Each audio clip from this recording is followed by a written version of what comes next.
Salam izləyicilər, bu video dəstə Word proqramında xanaların birləşdirilməsi və bölünməsi üzrə praktiki çalışma izahını verəcəm. Bundan öncəki video dəstələrdə gördüyümüz bu nümunələrdən ikisini işləmişdik, yəni birinci və ikinci cədvəli. Bu video dəstə üçüncü cədvəli işləyəcək. Təbii ki, cədvəli qurmaq üçün ilk növbədə cədvəli təşkil edən sütun və sətirlərin sayını bilmək lazımdır. Elə isə başlayaq. Cədvəlimizi analiz edək. Deməli, burada ilk növbədə birinci sütunları sayaq. Sütunlar yuxarıdan aşağı doğru olan hissəyə sütun deyilir.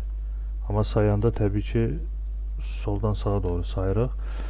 Birinci sütunumuz, yəni 2007 yazılan sütundur. İkinci sütunumuz 3, 4, 5, 6, 7-ci sütun, 8-ci sütun, 9, 10, 11 və 12. Burada 12 dənə sütun var.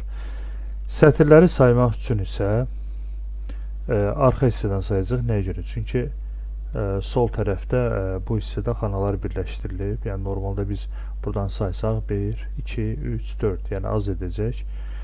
Və ona görə də biz çox olan hissədən saymalıyıq. Yəni çünki bu hissə, yəni birinci sütun istisnada da, yəni istisna ilə saymayaq. Yəni qalan bütün hissələrdə isə birləşdirmək yoxdur. Ona görə məsələn 8-ci sütundan saysaq burada 5 dənə olacaq. 1, 2, 3, 4, 5.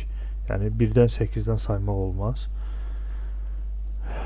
Gəlin başlayaq. Deməli birinci sətir, ikinci sətir, yəni sətir soldan sağa doğru olan hissədir. Amma sayanda alt-alta sayırıq. Sətirləri 3, 4, 5, 6. Deməli, cədvəlimizdə 12 sütun və 6 sətir var. Gəlin praktiki olaraq quraq. Deməli, kursor burada olduğu vəziyyətdə klaviaturada Enter basıram ki, aralı olsun. Insert tabına girirəm, yəni vstavka tabına. Burada table, yəni tablitsa əmrinə girirəm. Insert table əmrinə vuracam, yəni rus dilində vstavit tablitsudur. Və burada sütunların sayı 12-dir, sətirlərin sayı isə 6-dır. OK düyməsini vuraq və nəticədə cədvəlimiz yarandı. İndi isə keçək cədvəlimizdə olan birləşdirmələri həyata keçirək. Amma bundan öncə bu cədvəldə ikinci sətir bir qədər böyük olduğu üçün ikinci sətri böyüdək. Bunun üçün ikinci və üçüncü sətrin arasında xəttin üzərinə gətirib mousun sol düyməsini çəkirik aşağı. İkinci sətir böyüdü. Və gəlin baxaq görək cədvəlin birləşdirilmə hissələri hansılardır. İlk növbədə başlayaq bu hissədən. Bu hissədə xanaların birləşdirilməsi var. Əslində bu hissənin aşağısına baxsaz görəcəksiniz. Yəni burada 1, 2, 3, 4, 5, 5 dənə sütun var. Yəni bu xəttlər uzun olsaydı, yəni sütun xəttləri uzun olsaydı, burada 5 dənə xana olacaqdı. İndi vizual formada da məsələn uzatsaq bu xəttləri, görürsünüz, demək ki, burada 1, 2, 3, 4, 5, 5 dənə sütun birləşdirilib. Məsələn, aşağıda isə 4 dənə, yəni xəttlər olmadan öncə də bu hissədə aşağıda baxın, 1, 2, 3, 4. Yəni, buradan bilinir ki, burada 4 dənədir. Həqiqətən də xəttləri uzadanda görürük ki, 1, 2, 3, 4. Gəlin Word proqramına keçək. Deməli, burada 5 dənə xananı seçirik. Table layout, yəni maket tabına daxil oluruq. Burada merge cells, yəni abidinit yaçik əmrinə vururuq və 5 dənə xana birləşir. Aşağıda isə 2 dənə xananı ötürüb 3-cü xanadan başlayaraq 4 dənə xananı seçib birləşdiririk. Daha sonra baxaq görək burada başqa haralarda birləşdirmə var. Deməli, bu hissədə xətti uzatsaq, görürsünüz, burada 2 dənə xana əmələ gəlir. Yəni uzatmayanda da zaten buradan görmə olur. Birinci sütun, ikinci sütun. Yəni bu hissənin aşağısında 2 dənə sütun var. Xət olaraq çəkəndə də görürük. Burada 2 dənə xanadır, burada da 2 dənə xanadır. Həmçinin burada da aşağıda görsənir 2 dənə sütun var. Yəni 2 dənə xana olacaq. Burada da eyni qayda ilə 2 dənə xana. Gəlin bunları birləşdirək, 2 xana seçək. Birləşdirək, 2 xana da aşağıda seçib birləşdirək. Daha sonra burada da seçib birləşdirək, burada da seçib birləşdirək. Bu 2 xananı da seçib birləşdiririk və yenə bu 2 xananı merge cells əmri vasitəsilə birləşdirdik. davam eləyək. Deməli, bunları etdikdən sonra görürük ki, cədvəlin bu hissəsində də birləşdirmə olub. Görürük ki, altında 2 dənə sütun var. Yəni, həqiqətən də xətti çəkəndə görürük. 2 dənə burada xana var.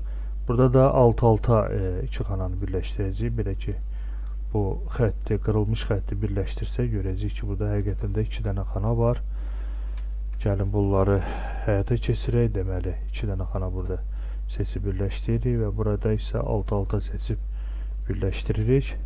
Və cədvəlin, belə deyək, sol tərəfində, yəni 2007 yazılan hissəsində də 3 dənə xana birləşib. Bunu hardan bilirik? Yəni 2007-nin sağ tərəfində görürük ki, 3 dənə sətir var. Demək ki, burada 3 dənə xananı sətir olaraq seçib birləşdirəcəyik. Yəni, həqiqətən də bu xətləri uzatsaq, vizual formada da görəcəksiniz ki, burada 3 dənə xana var. Yəni, birinci xana, ikinci xana, üçüncü xana. Gəlin, bunu da həyata keçirək. 3 dənə xananı seçək. Merge cells əmrini vuraq. Daha sonra burada 2007 yazaq. 2007 yazısının ortasında mouse sol düyməsini 2 dəfə vuraq ki, seçilsin. Home, yəni qlavniya tabına girib bold, yəni jırni əmri üzərində mouse sol düyməsini bir dəfə vuraq. Və cədvəlin xanasının tən ortasında olması üçün table layout-a girib, yəni maket tabına girib, buradan mərkəz əmrini seçirik, align center. Daha sonra yazın istiqamətini dəyişmək üçün text direction adlı əmr var. Bunu icra eləsək, görürsünüz, deməli, yazının başlığı sağa doğrudur. Bir dəfə də vursaq, yazının başlığı sola doğru. Təbii ki, nümunəmizdə də belə olduğu üçün, ona görə bu formatda saxlayırıq. Bundan sonra, baxın, burada sütun, daha doğrusu cədvəlin xəttlərini verməyə çalışaq. Burada görürsünüz, cədvəlin kənarlarında, yalnız kənar hissəsində 3 qat xətt var və bu 3 qat xəttin, belə deyək, orta hissəsi qalındır. Yəni, belə bir xətt növü seçək. İlk növbədə bütün cədvəli seçirik və burada table design, yəni konstruktor tabına giririk. Burada line style adlı əmr var. Buraya girib xəttin növünü seçirik. Görürsünüz, 3 qat xətt var burada. Ortadakı qalındır, yəni bizə uyğun olan xətt budur. Bu ölçüdür. Bu ölçüyə əl vurmayacağım. Yəni, bu əmrin İngilizcəsi line weight'dir. Üçüncü əmr pen color, yəni xəttin rəngidir. O şəkildə, daha doğrusu bənövşəyi rəngi idi. Bənövşəyi rəngini seçdik və normalda burada karandaş əmələ gəlir. Bunları bir-bir çəkmək biraz vaxt itkisi olacaq. Yəni, bunu etməkdənsə cədvəl bütöv seçili vəziyyətdə girib buradan outside bordersi seçsək, görürsünüz, şəklindən də bəllidir. Rus dilində səhv etməmişsə, bunun işini qranitsi olacaq. Yəni, zaten burada dil biliyi də önəmli deyil. Yəni, şəkilə baxsız görəcəksiniz. Yəni, bu kənarlar xəttidir. Yəni, demək ki, bu ancaq kənarlara xətt, yəni çərçivə verir. Bunun üzərində mouse sol düyməsini bir daha vururuq və tətbiq olunur. Və cədvəlin daxili isə qırıq-qırıq yaşıl rəngdə olan xəttlərdir. Üst hissəsində isə diagonal xətt var. Yəni, üst xanada, yəni birinci xanada davam eləyək. Yəni, cədvəl bütün seçili olduğu halda dizayn, yəni konstruktor tabında xəttin növlərindən burada 3-cü seçimi edirik, qırıq-qırıq xəttləri. Ölçünü də biraz 1 punkt götürək, biraz artıq götürək. Pen color'a girib, rəngi də yaşıl eləyək və yalnız daxilə tətbiq olunmasını istəyirəmsə, bordersin içərisinə daxil olub. Burada inside borders əmri var. Səhv etməmişsə, rus dilində bunu tanımı granitsa, yəni təxminən belə olacaq. Burada zaten yenə dedirəm, yəni şəklindən də bəllidir, yəni içə verir xəttləri, çərçivələri. Mouse sol düyməsini bir daha vururuq və təsdiqlənir. Birinci xanada diagonal var.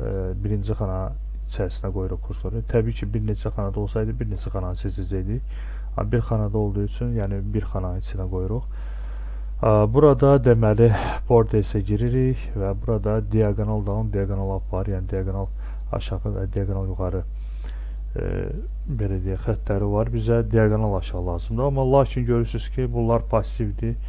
Nəyə görə passivdir? Çünki bu əmrlər hər xətt növündə aktiv olmur. Yəni xəttin növünü dəyişmək lazımdır. Məsələn, digər qırıq xətti seçsək, daha sonra renklər zaten eyni olduğu üçün, ölçülər eyni olduğu üçün, yəni buna toxunmuram. Bir qədər diagonal xətt biraz daha qalındır. Məsələn, 1,5 götürək bunu. Burada bordersə girirəm. Burada görürsünüz, diagonal down əmri artıq aktiv oldu. Mouse'un sol düyməsini bir də vursam tətbiq olunacaqdır. Belə bu qədər.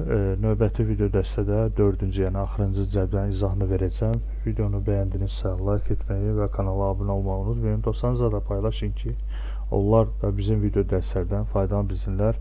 Hələlik sağ olun.